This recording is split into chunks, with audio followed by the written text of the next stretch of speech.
불륜 현장을 덮친 남편에게 벌금형이 선고됐습니다. 이 남성은 좀 억울하지 않을까라는 생각이 들 텐데 왜 벌금형이 선고된 걸까요? 사건의 전말 함께 보시죠. 지난해 1월 오후 11시쯤 대전 중구의 한 빌라 3층 아내의 불륜 현장을 목격한 남편이 열받죠? 목격을 했어요. 근데 남편을 보고 놀란 내연남이 안방 화장실로 도망을 치고 화장실 문을 잠근 모양이에요. A씨는 흉기를 들고 문을 열지 않으면 죽여버리겠다라고 이야기를 했고 내연남은 화장실 창문을 통해 도망가려다 그만 추락사를 하는 사건이 발생합니다. 검찰은 A씨를 남편을 협박 혐의로 기소했고 법원은 남편을 향해서 벌금 400만 원을 선고했습니다. 그런데 1심 선고 후 검찰이 이 남편을 위증교사 혐의로 추가 기소했어요. 그리고 내연을 했던 아내를 위증 혐의로 각각 추가 기소한 거예요. 남편의 아내는 달라진 진술이 달라졌다는 거죠. 남편이 피해자에게 죽여버리겠다라고 여러 차례 말했다라고 경찰에서 말했는데 법정에서는 남편이 점잖게 화장실에서 나와서 나와 얘기합시다 라고 말했다는 거예요. 죽이겠다는 협박은 없었다. 이른바 거짓 증언을 입을 맞췄고 남편이 이것을 시킨 것이 아니냐라고 현재 추가 기소를 한 그런 상황입니다. 남편 입장에서는 백 팀장님 얼핏 드는 생각에 그 내연남이 추락을 해서 사망을 한 건 안타깝지만 그 불륜 현장을 목격한 남편이 무슨 말인지 못하겠어요. 그렇습니다. 이게 사실은 밤 11시쯤에 일어난 일이지 않습니까?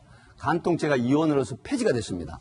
그렇다고 하면 내 와이프, 내 부인이 다른 남성과 어떤 분류를 한다. 이 부분을 알고 현장을 급습을 했는데 이 남성이 옷을 입지도 않은 채로 화장실 문을 잠그고 피했어요. 근데 밖에서 지금 보도된 걸로 보면 흉기를 들고 협박을 했다라고 하는 측면이죠. 근데 이 불륜남은 겁이 나니까 3층에서 뛰어내립니다. 근데 그게 안타깝게도 사망을 하죠.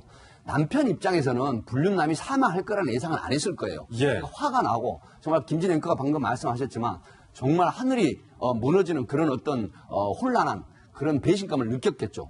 그렇기 때문에 이제 굉장히 과격한 그런 흥분된 협박성 얘기를 했겠는데 문제는 이게 과연 사람이 사망을 했는데 왜 400만 원의 벌금형만 선고를 했느냐. 이 판사님이 정말 잘못 판단한 거 아니냐라고 이제 할 수도 있습니다. 하지만 보면 우리 노영희 변호사 계시지만은 이 단순 협박은 3년 이하의 500만 원 이하고요. 그다음에 특수 협박은 7년 이하의 1,000만 원 이하 벌금이거든요. 근데 그 당시 부인의 진술은 죽이겠다고 이렇게 했지만 나중에 법정에서 증언을 바꿔버립니다.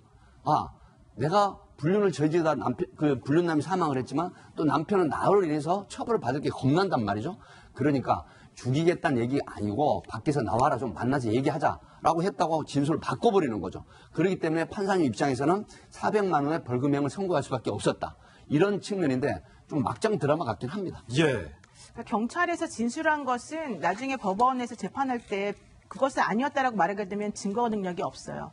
그렇기 때문에 법원에서는 그 사람을 다시 불러서 내 앞에서 한번 그럼 당신이 그날에 있었던 일을 얘기해봐라라고 해서 진술을 들어보는 거거든요. 근데 지금 경찰에서 한 진술에서는 죽여버리겠다는 협박을 흉기를 들고 했다고 나왔었는데 그게 아니라고 부인을 갑자기 법원에서 해버리기 때문에 사실은 증거가 없어진 사람이 돼버렸고 그래서 법원 입장에서는 그냥 특수협박과 관련해서 아마 400만 원만 벌금 신고한 것 같습니다. 선고한 것 같습니다. 그렇지만 문제는 검찰이 그런 식으로 진술이 달라지는 사람들을 가만 놔두지 않죠. 그래서 이제는 위증죄로 다시 한번 기소를 추가를 한 것이고 제가 봤을 때 이게 만약에 인정이 된다라고 한다면 거짓말 탐지기나 뭐 이런 것들도 한번 확인해 볼 수 있겠죠. 그래서 제가 봤을 때 위증 교사와 위증 혐의가 사실은 다 인정이 될 것 같아요. 그런데 문제는 그렇다 하더라도 이미 죽은 사람은 사실 돌아올 수가 없고 또 하나는 위증 말고 다른 식으로 이 사건에 처음에 재판이 잘못됐으니까 다시 해달라 할 수가 없다는 거예요. 왜냐하면 이미 한 번 그 사건은 재판을 거쳐서 끝났기 때문에. 그래서 이제 이런 상황 같은 경우에는 이제 다시는 불륜을 저지르지 말아라라는 교훈을 남긴 것으로 우리가 생각하는 게